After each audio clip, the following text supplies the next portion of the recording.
रोजगार की गाड़ी को आगे बढ़ाते हुए हम अभी मुजफ्फरपुर के मोतीपुर प्रखंड में हैं। सिरसिया गांव है, सिरसिया गाँव है। जहां पर है और काफ़ी अच्छा वातावरण है यहाँ पर। आज का वीडियो बहुत ही ख़ास है। इसके पहले भी मैंने एक वीडियो अपलोड किया था सुमित जी के साथ और काफ़ी अनुभव इन्होंने अपना शेयर किया था।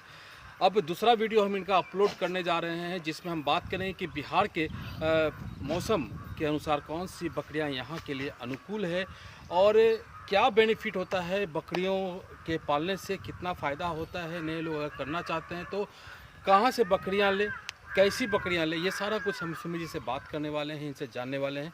तो सुमित जी, आपका एक बार फिर से स्वागत है हमारे यूट्यूब चैनल पे। जी, आपका भी स्वागत है। देखिए, जैसा कि ये चीज़ पहला सवाल था आपका कि कौन सा नस्ल पाले हाँ। बिहार के वातावरण में। तो बिहार ही नहीं, पूरे इंडिया में जी। सबसे पहला नस्ल जो है, जो भी जहाँ पे रह रहे हैं, ये बिहार में हो चाहे यूपी में हो, बंगाल में हो या फिर झारखंड में हो, जो जहाँ रह रहे हैं वहाँ का लोकल ब्रीड सबसे पहले का प्राथमिकता सरकार भी देती है जी। और हम भी देते हैं। और जितने भी एक्सपर्टीज है इस चीज़ के, हर कोई पहला जो ब्रीड है वहाँ का लोकल है उसी को प्राथमिकता देता है। कारण ये है कि जो हमारे यहाँ की बकरी है या फिर कहीं भी किसी यहाँ के लोकल है, उस बकरी को उस क्लाइमेट में कुछ भी नहीं होता है। अभी बर्बरी सिरोही जो दूसरे स्टेट से यहाँ पे आती है, अभी तो यहाँ पे बहुत कम प्रोडक्शन है ना, तो उसमें बीमारियाँ आती हैं, तरह तरह के वैक्सीन देने पड़ते हैं। पीपीआर है, ईटी है, फैमिली है, 7 तरह का वैक्सीन देना पड़ता है। उसी में अपने यहाँ का जो बकरी है ब्लैक बंगाल देसी, उसको कोई वैक्सीन नहीं दिया आता। अच्छा। तो जाहिर सी बात है कि जहाँ ये बर्बरी होगी वहाँ भी उसको वैक्सीन नहीं पड़ता है। और हालांकि जब आप किसी किसान से पूछिएगा यूपी में कि पीपीआर लगवाए हैं, तो कहेगा पीपीआर क्या होता है। जैसे आप बिहार में पूछिएगा किसी किसान से कि वैक्सीन लगला है पीपीआर का, तो ना ये सब हमारा नहीं पता है। वो सीधा बकरी पालता है, उसको क्या पता है ये वैक्सीन क्या होता नहीं होता है। अच्छा। होता क्या है कि जब क्लाइमेट चेंज होता है, जगह जब चेंज होता है, तभी वैक्सीन का फिर ज़रूरत पड़ता है या फिर वैक्सीन लगाने की आवश्यकता पड़ती है। और जनसंख्या पर डिपेंड करता है। मान लेते हैं कि आप 5 बकरी पालें, हम 50 बकरी पालें, तो हमारे फार्म में ज़्यादा खतरा होगा और ज़्यादा बीमारियाँ होगी, आपके फार्म में कम होगा। क्योंकि जो जगह है, एक ही जगह पे रोज़ बकरी पेशाब कर रही है, रोज़ लैट्रिन कर रही है, सब उसी जगह पे कर रही है। आप मान लेते हैं कि बाहर ले रहे हैं, ले रही, लेकिन पेशाब तो नहीं बाहर लीजिएगा, बिल्कुल। वो तो वहीं पे रह जाएगा। तो जो पेशाब होता है वही उसका खतरनाक है।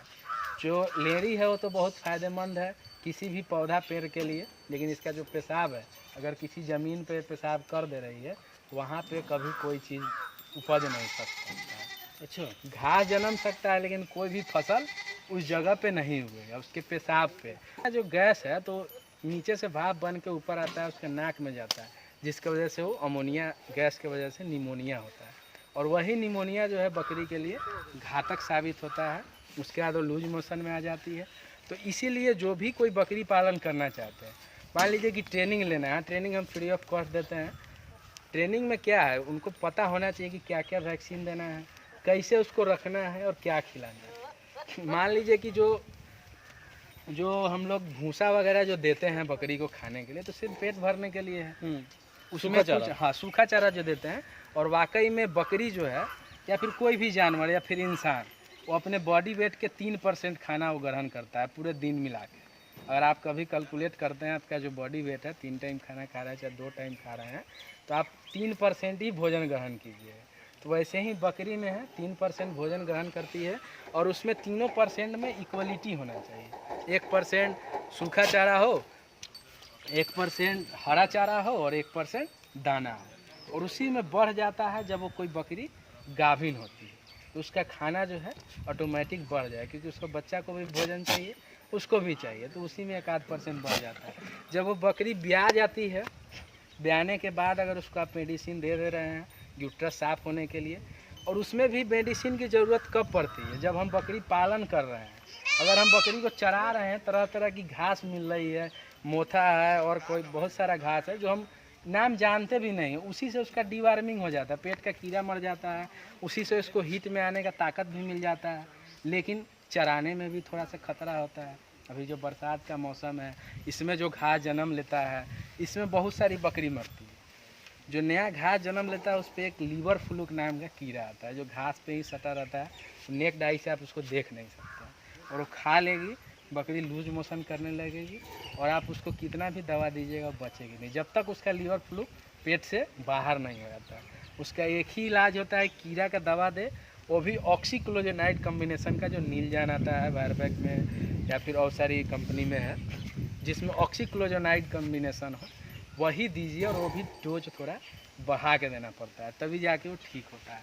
उसके बाद हम जो ब्रीड का बात कर रहे थे, तो देसी ब्रीड सबसे पहला हम प्राथमिकता देते हैं कहीं का भी। उसके बाद दूसरा जो ब्रीड है ऑल ओवर इंडिया के लिए बर्बरी है। बर्बरी का आज के डेट में लोकप्रिय होने का 2-3 कारण है। एक तो देखने में सुंदर लगती है हिरन की तरह, दूसरा है कि वो 13 से 14 महीने में 2 टर्म बच्चा दे ही देती है। 2 टर्म बच्चा सब बकरी नहीं दे रहे, जैसे जैसे आप नस्ल में बढ़ा जाइएगा ना, वैसे उसका यूट्रस छोटा हो जाता है। यूट्रस छोटा हो जाता है और हीट में आने का भी जो क्षमता है वो भी कम हो जाता है। सिरोही वगैरह का जो है 18 महीने में पहला बार हीट में आती है पाठी। कोई किसान 18 महीना रखेगा? क्यों? राजस्थान का बकरी पालक जो है 18 महीना रख लेता है, क्योंकि उसको कुछ खिलाना नहीं है, उसको दिन भर चराना है। वहाँ जो है जंगल बहुत ज़्यादा है, अपने यहाँ जंगल बहुत कम है। उसको लेके गया, दिन भर खेत में किसान चरा रहा है, कोई खर्च नहीं लगना है। 100 गो बकरी है, 50 गो बकरी है, लगा ले लिया हाथ में कन्ना पे, वो बोतल पानी ले लिया, लेके चरा रहा है।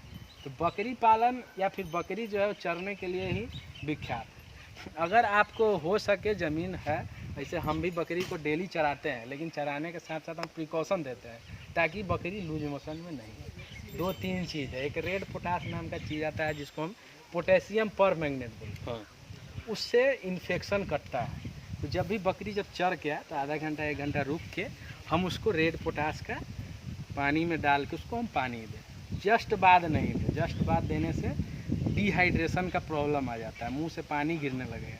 नया में एक बकरी का ये भी बीमारी हो जाता है। तो लोकप्रिय जो है बर्बरी का हम बात करें तो लोकप्रिय इसलिए ही है कि ये बच्चा जो है 2 बार दे देती है, आसानी से इजीली तरीके से ये स्टॉल फीड पर आ जाती है। सबसे बड़ा कारण यही है। और स्टॉल फीड पे रहने का कोई ठोस वजह नहीं है। वजह यही है कि हमारे यहाँ की जो बकरी है, चाहे कहीं भी लोकल बकरी है, लोग सिर्फ चराता है। चरने के बाद जब वो आती है घर पे, उसको कुछ नहीं दिया जाता है जो आप देते हैं। हाँ, और बर्बरी जो बकरी जहाँ की है वहाँ पे लोग चराता ही है, ये नहीं है कि स्टॉल फीड पे है। लेकिन जब वो घर पे आती है तो उसको भूसा का सानी मिलता है। हर शाम में उसको भूसा का सानी, क्योंकि हम यूपी में बहुत जगह घूमे हैं और इतना घूमे हैं कि जगह ख़त्म ही नहीं होगा बर्बरी के खाना है, ख़त्म नहीं होगा। मथुरा जगह लोग बोलता है बर्बरी के लिए, लेकिन मथुरा में बर्बरी उतना पालन है नहीं। वाकई में कहाँ है, हम वो फ्लैश नहीं करेंगे, इसलिए नहीं करेंगे कि जो भी यूपी का जो ट्रेडर लोग हैं उनके पेट पे लात लग जाएगा, इसलिए हम उसको डिस्क्लोज नहीं कर रहे हैं आपके सामने। लेकिन बर्बरी जहाँ भी है वहाँ पे लोग उसको खिलाता है जब भी वो चर के आती है। हर जगह बकरी पालन जो है चराई पे ही है। हम लोग यहाँ पे फार्मिंग कर रहे हैं, लेकिन जो भी फार्मर फार्मिंग करे 10-20 से अगर कर रहे हैं तो स्टॉल फीड पे करें, नो प्रॉब्लम, कोई दिक्कत नहीं है, खर्च कम आएगा। लेकिन जैसे ही संख्या बढ़ेगा आपको ज़मीन रखना पड़ेगा चराई। एकमात्र एक घैसा घास है नेपियर का, हम इससे पहले वीडियो में नाम लिए थे, इसमें भी ले रहे हैं। नेपियर घास आप लगा लीजिए 2-4-5 कट्ठे में, उसी में चराइए। उसमें आप समय समय पे छिड़काव करते रहिए कीड़ा वाला, और कीड़ा का छिड़काव करने के बाद एक पानी उस पर पटा दीजिए तो ताकि साफ़ हो जाए। उसके बाद उसको चराते रहिए, कोई दिक्कत नहीं। सिर्फ बरसात में हरा चारा से दिक्कत होता है, या फिर आप काट के लाइए, चराने के लिए नहीं भेजिए बरसात भर, बरसात के थोड़ा दिन बाद 10-15 दिन की नया घास जो जन्म लेता है ना, उसी पे वो लीवर फ्लू उस पर पनप जाता है।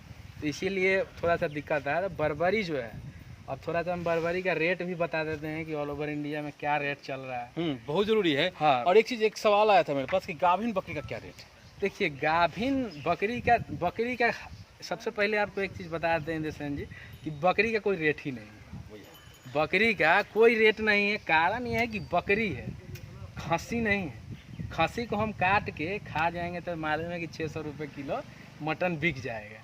पटना में है तो 800 रुपये मटन बिक जाएगा, लेकिन बकरी को काट के खाएगा? बकरी का रेट उसके गर्भवती पे, उसके शरीर पे, उसके ढांचा पे लोग तय करता है कि हाँ इतने की है, या फिर उम्र कम हो, 2 दांत 4 दांत 6 दांत तो जब वो बकरी बूढ़ी हो जाएगी क्या रेट में है? कोई रेट में नहीं बिकेगी। जब उसका उम्र ढल जाएगा, जब वो बच्चा देने के काबिल नहीं रहेगी, उसका कोई रेट नहीं। जो बच्चा देने के काबिल है उसी का रेट है। और उसमें भी बर्बरी जो है ऑल ओवर बिहार बहुत सारे लोग अलग अलग रेट में बेचते हैं, लेकिन हमारे पास जो है 450 रुपये केजी के हिसाब से हम बेचते हैं फार्म से।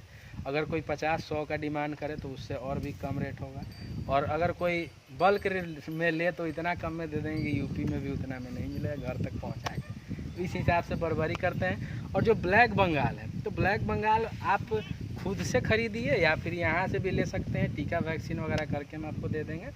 वैक्सीन जो है वो सही समय पे अगर आप लगाएंगे तभी वो कारगर है, अगर सही समय पे नहीं लगेगा तो उसका कोई वैल्यू नहीं है। वो सही काम करने के बजाय वो गलत ही काम कर जाएगा, उल्टा रिएक्शन हो जाएगा, और वैक्सीन लगने के बाद भी पीपीआर आपको हो जाता है। मोटिलिटी की भी गारंटी? मोटिलिटी की हमारे पास हमेशा गारंटी रहती है, बशर्ते जब आपकी क्वांटिटी ज़्यादा होगी तब। 2, 4, 5 पीस अगर आप ले रहे हैं तो वैसे ही वो उसको कुछ नहीं होगा, क्योंकि होता क्या है कि आदमी का नज़र उसी पर रहता है कि हमारी बकरी क्यों नहीं खा रही है, क्या हो रहा है। उसका हमेशा जब उस पर फोकस रहेगा तो बकरी को कुछ होगा ही नहीं। लेकिन मान लीजिए 40 है, 50 है, उसमें किसी एक बकरी से नज़र हट गई। हम ऐसा भी करते हैं कि कोई 40-50 लिया, एक हफ्ता के लिए हम अपना आदमी भेज देते हैं, उनके यहाँ एक हफ्ता रहता है, उनका फार्म सेटअप करा के आता है। क्योंकि बकरी पालन लोग कर रहा है तो जब तक किसी का सपोर्ट नहीं मिलेगा बकरी में कोई आगे नहीं बढ़ेगा। क्योंकि हम भी कोई सीख के नहीं आते, मेरे टाइम में कोई बताने वाला नहीं था। आज के टाइम पे बहुत लोग हैं, बहुत सारे ट्रेनर हैं।